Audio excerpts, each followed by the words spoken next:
1975 সালের 25শে জুন স্বাধীন ভারতের ইতিহাসে এক চরম অন্ধকারাচ্ছন্ন দিন। তৎকালীন প্রধানমন্ত্রী ইন্দিরা গান্ধীর হাত ধরে দেশে জারি হয়েছিল জরুরি অবস্থা। কেড়ে নেওয়া হয়েছিল আমজনতার মৌলিক অধিকার ও বাক স্বাধীনতা। সেই স্বৈরাচারী মানসিকতার বিরুদ্ধে প্রতিবাদ জানাতে এবং ভারতীয় গণতন্ত্রের রক্ষা কবচকে সম্মান জানাতে কেন্দ্রীয় সরকারের সিদ্ধান্ত অনুযায়ী দেশ জুড়ে পালিত হল সংবিধান হত্যা দিবস। পশ্চিমবঙ্গে ক্ষমতার পালাবদলের পর এই প্রথম রাজ্যের সরকারি ও রাজনৈতিক স্তরে অত্যন্ত গুরুত্বের সঙ্গে পালিত হল এই দিনটি। বৃহস্পতিবার কলকাতার ঐতিহাসিক জোড়াসাঁকো ঠাকুরবাড়ির রথীন্দ্র মঞ্চে আয়োজিত এক বিশেষ স্মরণ সভায় উপস্থিত ছিলেন রাজ্যের বর্তমান মুখ্যমন্ত্রী শুভেন্দু অধিকারী, রাজ্য মন্ত্রিসভার একাধিক শীর্ষ সদস্য এবং বিজেপি রাজ্য সভাপতি শ্রমিক ভট্টাচার্য সহ বিশিষ্ট নেতৃবৃন্দ। এই অনুষ্ঠান থেকে শ্রমিক ভট্টাচার্য মনে করিয়ে দেন যে এই জরুরি অবস্থা জারির পেছনে পশ্চিমবঙ্গের তৎকালীন মুখ্যমন্ত্রী সিদ্ধার্থ শঙ্কর রায়ের বিশেষ পরামর্শ ছিল। 1975 সালের সেই রাতে জরুরি অবস্থা ঘোষণার মাত্র 3 ঘন্টার মধ্যে দেশের সংবাদ মাধ্যমের বিদ্যুতের লাইন কেটে দেওয়া হয়েছিল, যাতে সরকারের স্বৈরাচারী সিদ্ধান্তের বিরুদ্ধে কোনো খবর সাধারণ মানুষের কাছে পৌঁছতে না পারে।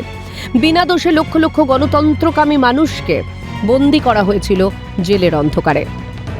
80 দশকের শেষ ভাগে একটি সেমিনারে পশ্চিমবঙ্গের প্রাক্তন মুখ্যমন্ত্রী সিদ্ধার্থ শঙ্কর রায় বলেছিলেন, সিদ্ধার্থ শঙ্কর রায় নামে এক জঘন্য ব্যক্তির পরামর্শে শ্রীমতী ইন্দিরা গান্ধী জরুরি অবস্থা জারি করেছিলেন।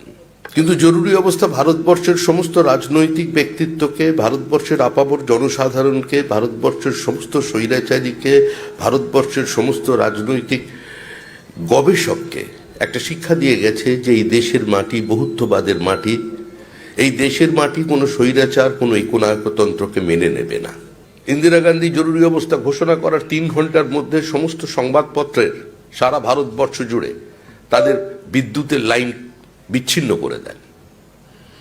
প্রতিদিন সকাল 11টার সময় ব্রিফ করতেন বিদ্যাচরণ শুক্লা। সংবাদপত্রকে বলে দেয়া হতো যে কি বলতে হবে, কি লিখতে হবে। মঞ্চ থেকে বিজেপি রাজ্য সভাপতি শ্রমিক ভট্টাচার্য স্পষ্ট ভাষায় বলেন, জরুরি অবস্থা বাংলার মানুষকে এই শিক্ষাই দিয়ে গেছে যে এই মাটি বহুত্ববাদের মাটি। এখানকার মানুষ কোনো স্বৈরাচার বা একনায়কতন্ত্রকে কোনো দিন মেনে নেয়নি এবং ভবিষ্যতেও নেবে না। সিপিআইএম জামানার পতনের ইতিহাস টেনে শ্রমিক ভট্টাচার্য মনে করিয়ে দেন, 2011 সালের বিধানসভা নির্বাচনের আগে বামফ্রন্টের ব্রিগেড সমাবেশ দেখে কেউ ভাবতেও পারেনি তারা হারতে চলেছে। কিন্তু যে সরকারি মানুষের গণতান্ত্রিক অধিকার কেড়ে নেওয়ার চেষ্টা করেছে, ইতিহাস তাকেই ছুঁড়ে ফেলে দিয়েছে। 2011 সালের সিপিআইএম এর ব্রিগেড দেখে কেউ বুঝতে পারেনি যে এই রাজনৈতিক দলটা হারতে চলেছে। মানুষের সমস্ত গণতান্ত্রিক অধিকারগুলোকে বাজেয়াপ্ত করে নেওয়া। রাইট টু ডিসেন্ট হচ্ছে গণতন্ত্রের প্রাথমিক শর্ত। আমি আমার মতো করে কথা বলবো, আমার মত প্রকাশ করব, আমি সমালোচনা করব, সরকারি নীতি সিদ্ধান্তের বিরুদ্ধাচরণ করব। আমি যে কোনো মতাদর্শের বিরুদ্ধে সমালোচনামূলক প্রবন্ধ লিখব, আমি সিনেমা তৈরি করব, সেই অধিকার আমার আছে।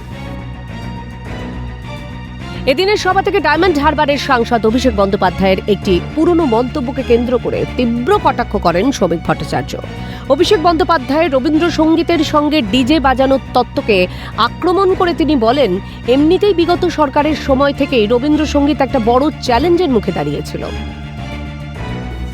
যে কোনো গণতান্ত্রিক ব্যবস্থার মধ্যে ঔদ্ধত্যের কোনো জায়গা নেই, উন্নাসিকতার কোনো জায়গা নেই, অহংকারের কোনো জায়গা নেই, এবং সর্বোপরি মানুষের কথা বলার অধিকার, প্রতিবাদ করবার অধিকারটা কেড়ে নেবার কোনো জায়গা নেই। যারা বলেছিলেন ডিজে বাজাবো, ডিজে, রবীন্দ্রসঙ্গীতের সঙ্গে ডিজে, এমনি তো রবীন্দ্রসঙ্গীত অনেকদিন আগেই চ্যালেঞ্জ হয়ে গেছে। কারণ রবীন্দ্রনাথ গীত বিতান লিখেছিলেন, আমরা এই সাম্প্রতিককালে কবিতা বিতান পেয়েছি। রবীন্দ্রনাথ গীতাঞ্জলি লিখেছিলেন, আমরা কথাঞ্জলি পেয়েছি।